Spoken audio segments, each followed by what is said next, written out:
판매처에서도 해외 판매처가 국내처럼 빠르지가 않아요. 그러면은 셀러분들은 답답해 하시는 거죠. 근데 저희 쪽에서도 당연히 문의가 들어오면 확인 요청을 하겠죠. 근데 해외 판매자들은 생각보다 국내 판매자만큼 친절하지가 않아요. 우리는 모른다, 일정을 알 수가 없다, 어찌됐든 간에 저희는 답장을 해드려야 되잖아요. 그럴 때는 그냥 돌리려고 하지 말고 솔직하게 말해주면 돼요.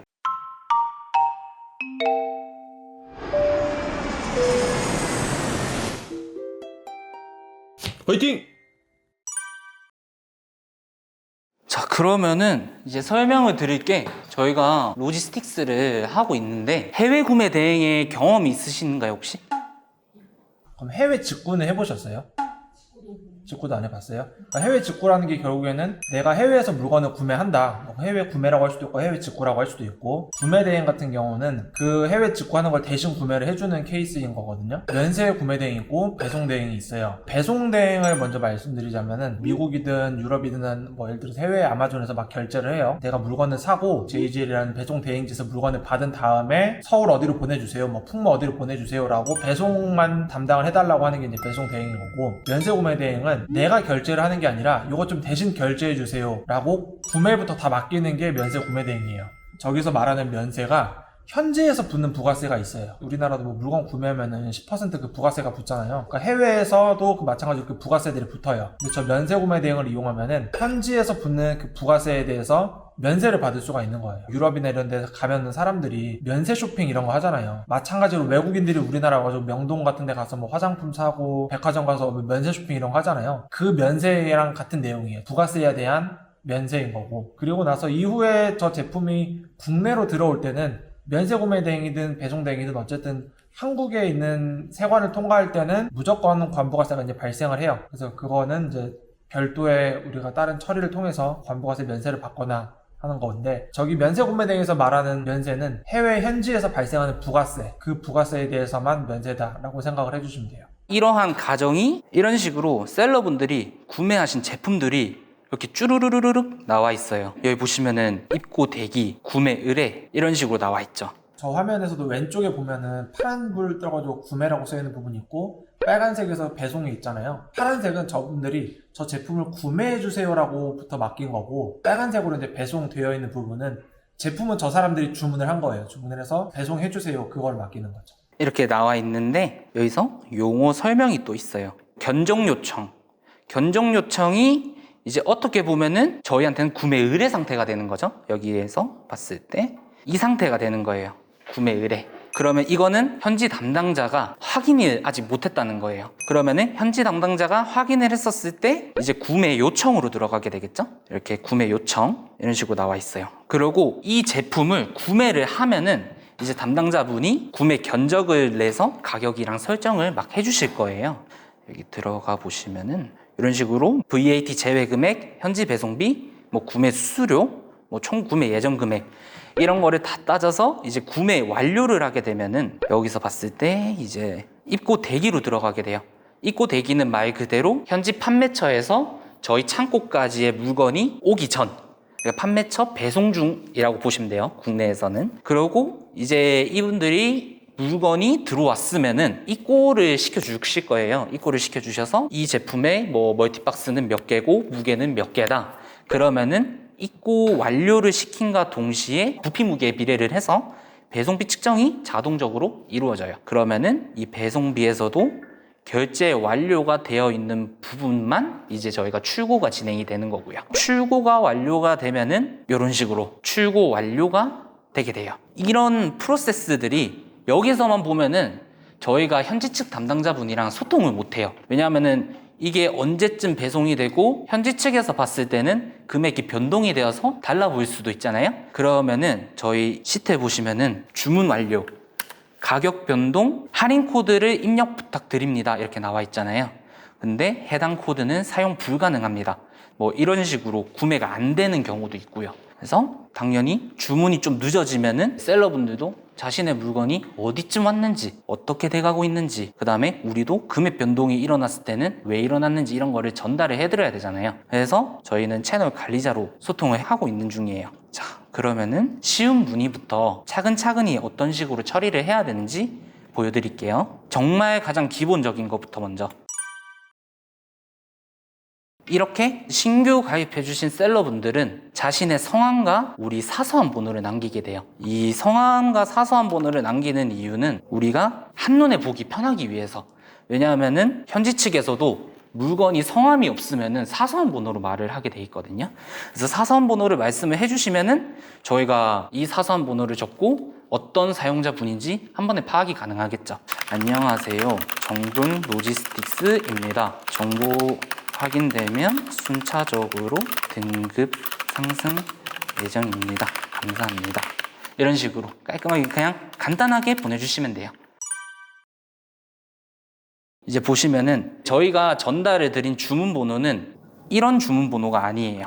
이거는 고객이 뭐 상품을 구매를 하거나 배송 대행을 신청을 했을 때 생긴 주문 번호고, 저희가 보통 고객한테 부탁드리는 주문 번호는 저희 신청서상에 이 번호 보이시죠? 이 주문 번호를 저희는 고객님들한테 요청을 하는 거예요. 그래야 이분이 어떤 제품을 구매를 했고 어떠한 상황인지를 알 수가 있으니까 요청을 드리는 거예요.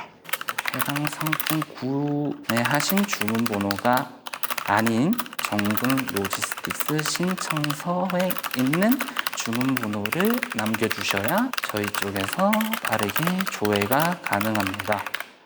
이렇게 남겨주시면은 이제 이 셀러분도 내가 그러면은 이 신청서 안에 있는 주문 번호를 남겨드려야 되겠구나 이렇게 생각을 하고 저희한테 남겨주시겠죠? 그러면은 저희는 그 주문 번호를 가지고 상품을 조회를 해서 이 셀러분의 요청대로 진행을 해드리면 되는 거겠죠.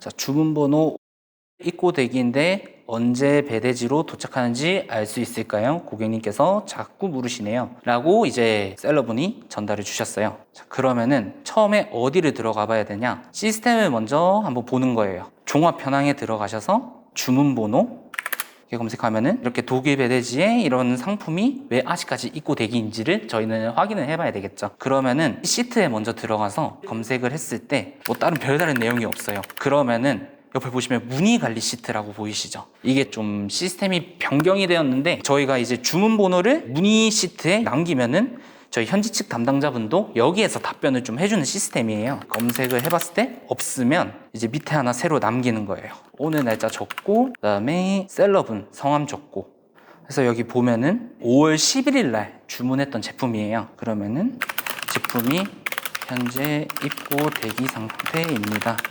해당 건 배송 현황 공유 부탁드리겠습니다.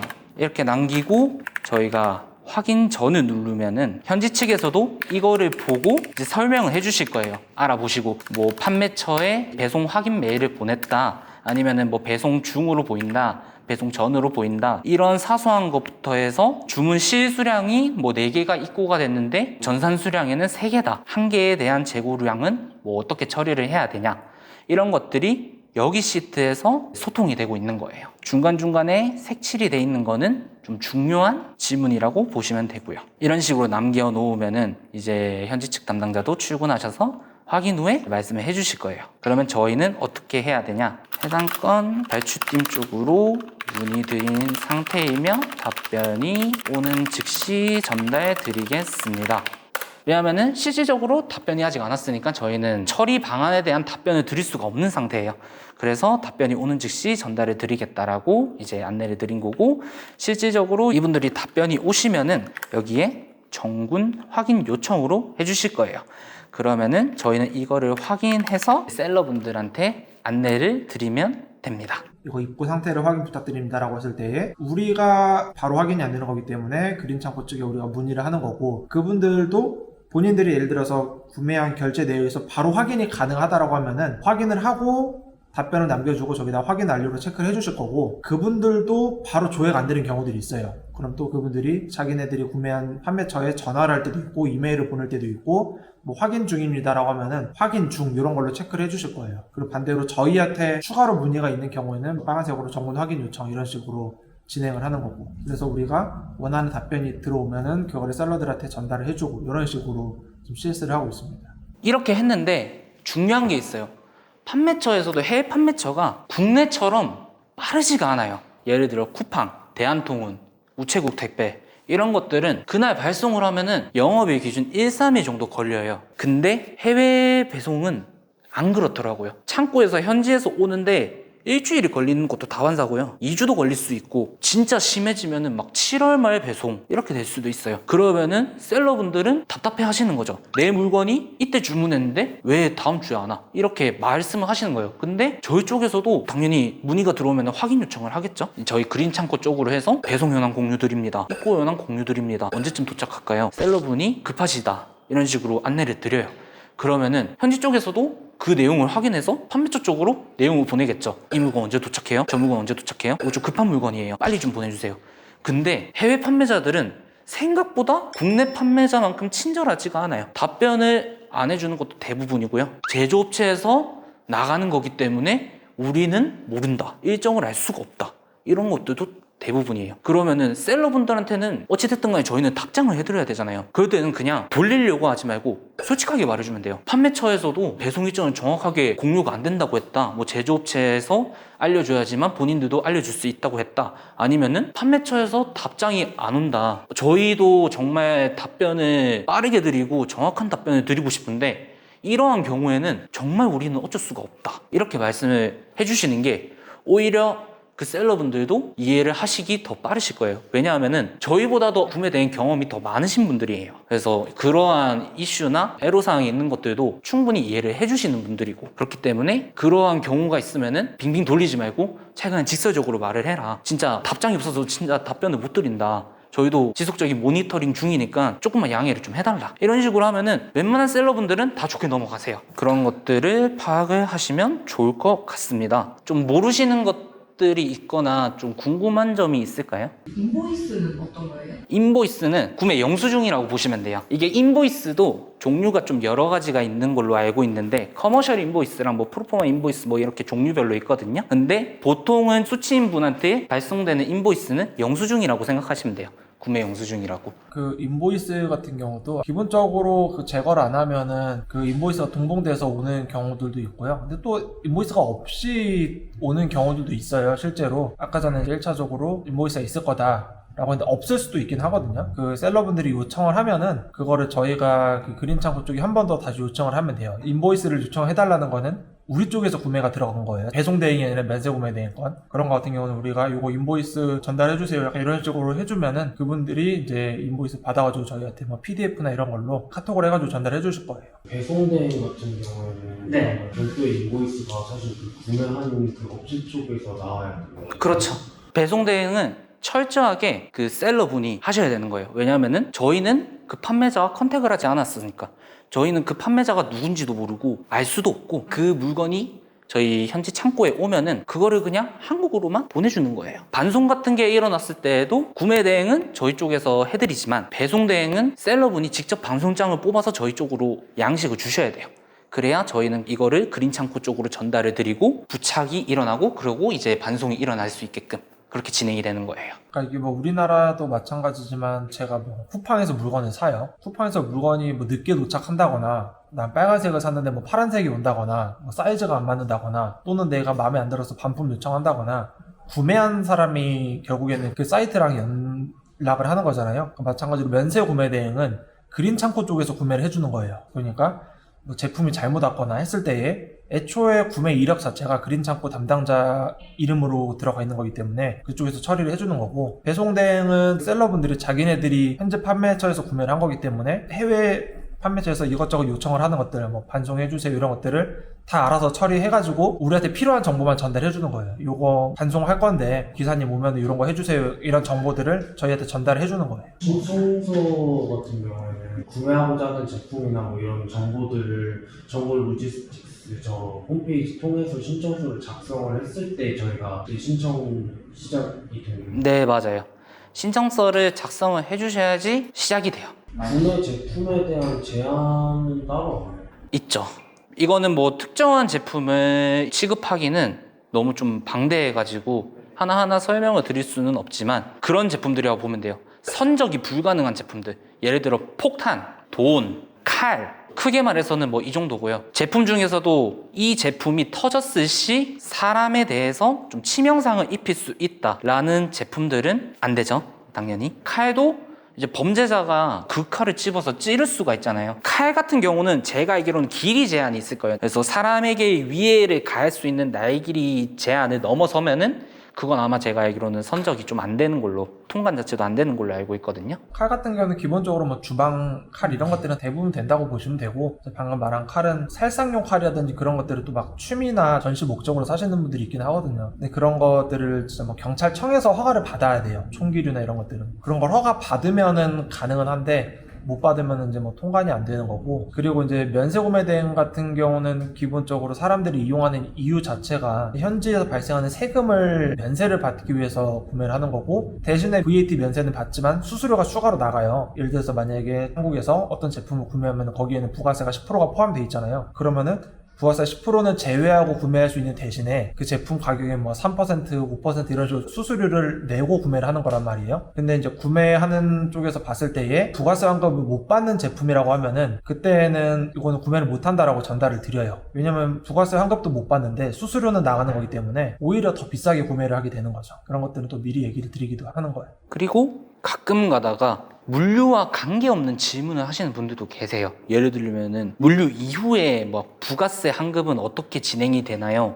여기서 진행이 될까요? 이러한 경우 있잖아요. 애프터 서비스를 원하시는 경우에는 저희는 이렇게 답변을 드리면 돼요. 물류와는 관계없는 문의이기 때문에 저희 쪽에서는 답변을 드릴 수가 없습니다 라고 하시면 돼요. 그 이후의 작업 때문에 머리를 안 싸매셔도 돼요. 왜냐하면 저희는 말 그대로 물류업체이기 때문에 물류에서만 이제 담당을 하는 거죠. 저 같은 경우는 그렇게 안내를 드리고, 특사장님이나 다른 사장님들 같은 경우에는 다르게 또 드릴 수가 있는 거겠죠. 왜냐하면 저희보다 지식이 많기 때문에. 근데 기본적으로 저희는 물류업체라는 거를 인지를 하시고 업무를 봤으면 좋겠어요, 저는. 기본적으로 저 배대지를 쓰시는 분들이 저희 수강생분들이 좀 많이 포진돼 있어요. 추후에는 일반 소비자들까지 계속 확장을 할 건데, 아직까지는 수강생들이 많다 보니까 강의 때 나올 만한 질문들을 하시는 분들이 꽤 있긴 하거든요. 당연히 뭐 저나 정 사장님이나 다른 강사들은 그 내용을 보면 바로 답변이 가능한데, 그렇기 때문에 사실 여기서 물어볼 내용이 아님에도 불구하고 알려주는 경우들도 있기는 해요. 근데 여러분들이 물류랑 상관없는 것들을 답변을 다 드릴 수가 없는 상황이니까 무관한 질문이다라고 하면은 일단은 처음에는 물어봐야겠죠. 이런 것도 답변을 드려야 되는지 물어보고, 그러고 나서 필터링 해줄 거예요. 이거는 우리 소관이 아니다 라고 하면은 그런 것들은